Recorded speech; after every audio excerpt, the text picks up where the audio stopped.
The National CCTV Strategy calls for registration of all cameras and proposing networking cameras to the police. That includes private cameras. Plans are laid out for a CCTV network in conjunction with other databases to allow for data matching, mining and profiling, such as town centre cameras connected to ANPR systems and transport cameras to travel cards. And ultimately, there is the search for the panacea. The search continues for the panacea of CCTV, systems capable of automatic factor analysis, person identification, and behavioural analysis. Some of these schemes are already being developed. One project is the ADA-BTS project, Automatic Detection of Abnormal Behaviour and Threats in Crowded Spaces. It is seeking to develop models of suspicious behaviour so these can be automatically detected using CCTV and other surveillance methods. The Samurai project, Suspicious and Abnormal Behaviour Monitoring using a network of cameras for situation awareness enhancement. This one seeks to develop abnormal behaviour detection systems based on a heterogeneous sensor network consisting of both fixed position CCTV cameras and mobile wearable cameras with audio and positioning sensors. But for a taste of where all CCTV is headed, we'd only look at the network of automatic number plate or ANPR cameras that is being constructed across the UK. In the past, repressive regimes such as the Soviet Union used roadside checkpoints to periodically check drivers' papers. Up until now, the absence of such checkpoints is what made the UK a free country that respected the rights of its citizens. Automatic number plate recognition cameras constitute an automated checkpoint system that, along with other surveillance cameras, undermines the status of the UK as a free country. ANPR cameras are linked to multiple databases, use automated data matching, and allow tracking of individuals as they move around on the UK roads. These cameras were originally sold as helping to identify stolen or suspect vehicles. But the latest Association of Chief Police Officers ANPR strategy states that these cameras will be embedded into core police business by March 2010. How do we get from uninsured cars to a core policing tool? Where was the public debate? And what sort of a society are we creating? Should a national database of facial scans be constructed of the UK population via the Identity Card Project or the biometric passports, then all indications are that CCTV could and would be linked to such databases in the future. Such a reliance on technology brings with it risks. But what is it that people say? Nothing to hide, nothing to fear? Kieran O'Hara puts it another way.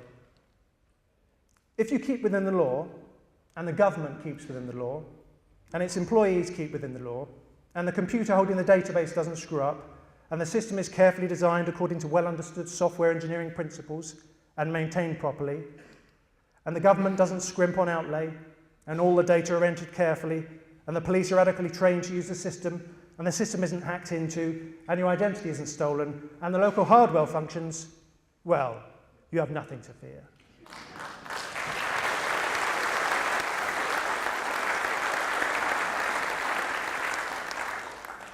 But there's nothing we can do about it, right?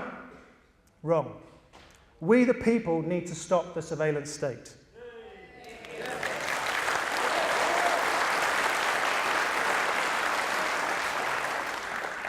Desmond Brown QC, chairman of the Bar Council, told a meeting earlier this month that in a country with a strong common law tradition, it is the common law principles which govern protection of our privacy that we should all be working to uphold.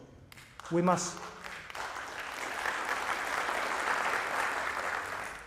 must not rely on politicians to bring in more legislation to fix it. Regulation is not the solution. We need to demand that politicians stop wasting our money on a technology that trades our liberty for security and loses both.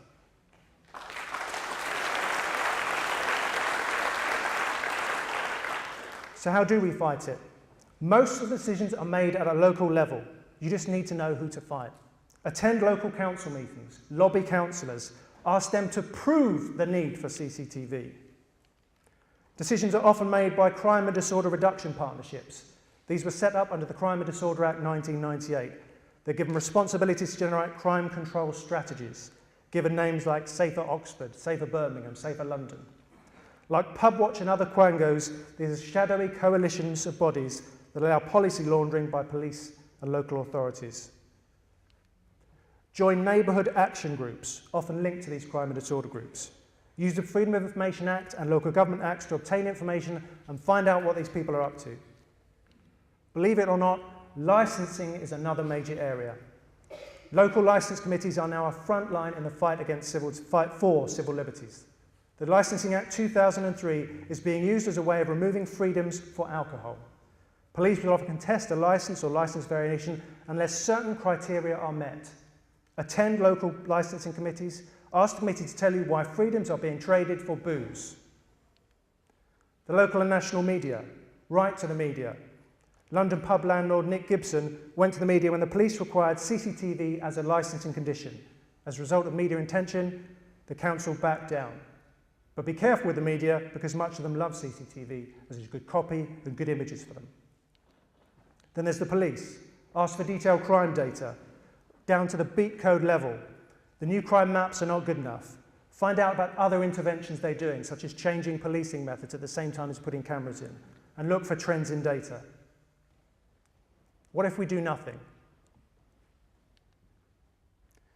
We shall find in 10 or 20 years' time that serious crime has risen yet further, terrorism will be more strongly embedded, and law enforcement agencies will still be failing in their intelligence and ability to prevent such activities. Yet we as decent citizens will have sacrificed completely our rights to privacy and anonymity. This is a very serious matter. Let me just leave you with one more quote from science fiction writer Philip K. Dick about government and trust, which I think relates not just to CCTV, but everything that we're speaking about here today.